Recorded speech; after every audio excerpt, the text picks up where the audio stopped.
Hey everyone, Lauren Alvin with Add a Pup Dog and Puppy Training. Training Tip Tuesday. Woo! My dog's not food motivated. My dog won't eat treats. I've tried treats, it didn't work, etc. Some variation thereof. All living beings are motivated by food. That's why they're alive. So if your dog is living, they're motivated by food. They may not be motivated by the food that you're offering in the situations that you expect them to be, which we'll talk about, but they're motivated at least enough to stand up and walk over to their food receptacle and open and shut their mouth and chew it and swallow it. And that's motivation. So technically they are, but if you want to use food as a reinforcer, and I suggest you do, then why aren't they eating it and what's going on?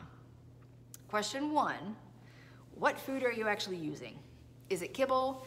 Is it training treats that come in a bag and have like 700 ingredients? Is it dry, crunchy, chicken and sweet potato treats or something like that?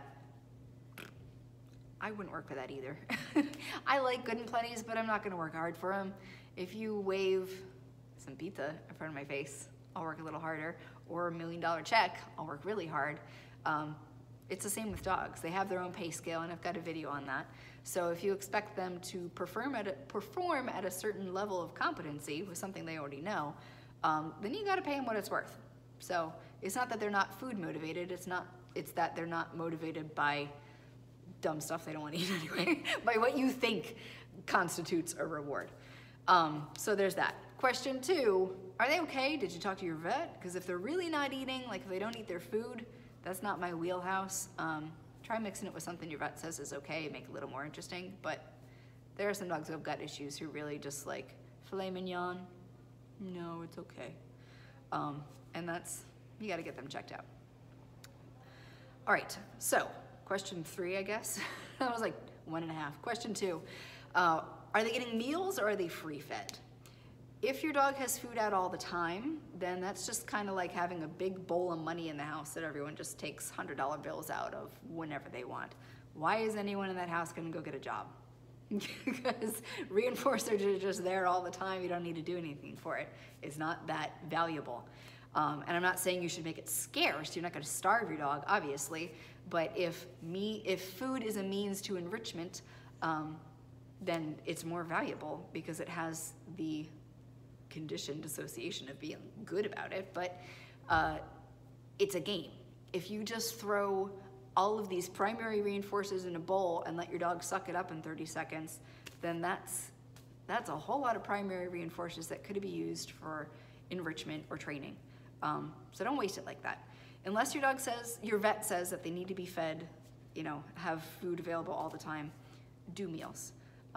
It's better for their health, if they're sicker sooner, it keeps them thinner. It's just better all around. Question 3, now we're getting down to the nitty gritty. What's it look like when your dog won't eat treats? What circumstances? Is it all the time? Talk to your vet. Is it in class? Is it when there's already another dog across the street and they're already barking and lunging? Is it when they're on a play date with their best friend and you ask them to come towards you and they don't, even though they know that you have treats? So that's not that they're not motivated, it's that they're not capable. Which means, question 4, are they stressed, anxious, or over threshold?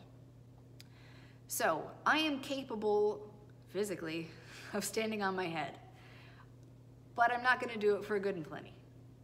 $1 million $1 million check, I'll give it a go. But it's gotta be worth my while. I could physically stand on my head, maybe for a Good and Plenty. But if there's a dragon in the room breathing fire in my face, I'm not gonna be very good at it. So if your dog is not capable of performing at the level that you want them to in that circumstance for pennies, or they are neurologically incapable of doing that because their brain is freaking out, then it's going to look like they're not motivated by treats. But what's actually going on is they're not trained or they're not actually capable.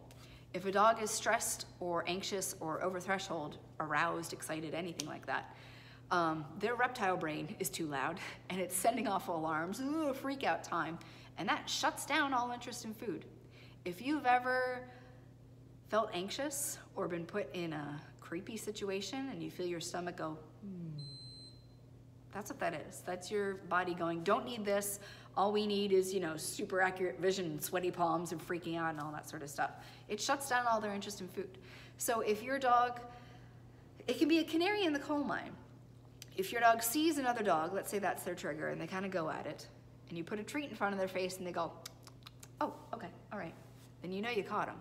But if they see the other dog and you put the treat in front of their nose and they go, get that on my face, I gotta stare at that thing, then we know that all of their interest in food is shut down. Not that they're not motivated, is that they're not capable of switching back into searching out and eating food brain, which is your prefrontal cortex, because their reptile brain, their amygdala, is too loud right then. So that means we need to bring them below threshold so that they're capable of doing it, and then use behavior modification or training to help them get to the point where you need them to be. So this is another point where it can get kind of sticky. People might say, I've tried giving my dog treats when he sees other dogs and it doesn't work, he won't eat them. He's over threshold, and you're too late. So if your dog is freaking out when they see something else, you need to counter condition it. You need to find that threshold and stay beneath it. Monsters equal chicken is counter conditioning versus training, which is behavior equals payment. So if they're freaking out, we need to dial it back and change their brain chemistry rather than asking them to do something and then get paid for making that decision that they're really not capable of doing anyway. So your dog's food motivated, I guarantee it, at least to some capacity. Question 5, what are they actually motivated by? There are plenty of dogs who have way more passionate hobbies than food. There are dogs, if you take them on a walk and you've got tripe with you, they don't care. All they want to do is smell where the rabbits were hopping. That's totally fine. Nina will work very hard for food, but if there's a body of water around, particularly if it's rushing and making noise, food gets knocked way down the list. And that just means that her reinforcers and her motivators in that environment have changed. She's still motivated by food. It's just that something else is more motivating in that moment. So there are plenty of dogs who will work pretty hard for food or, you know, do stuff for food, but they will work really hard for special toys or access to something and use that. That's totally fine. If your dog doesn't want to take treats on walks because they're sniffing, not because they're stressed, then use sniffing as a reinforcer. That's okay. It's not a big deal. Dogs get to decide what's actually reinforcing for them. So, I hope that makes sense. I hope that helps. I'm very tired and I'm worried it might be kind of strung out there. So, try something yummier, make sure they're okay, and then if all else fails, they're probably under threshold or over threshold. So get them under threshold and help them feel more comfortable where they are. And Nina wants to go out in the courtyard, that's why she's snorting at me. Thank you.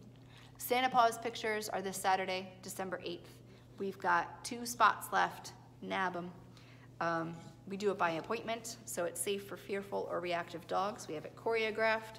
You won't see any human you don't need to see, including Santa if you don't want him, and you won't see any dogs you don't want to see. We've got them all rotated around. It's a whole orchestrated event. Let me know if you have any questions or requests. Take care. Bye.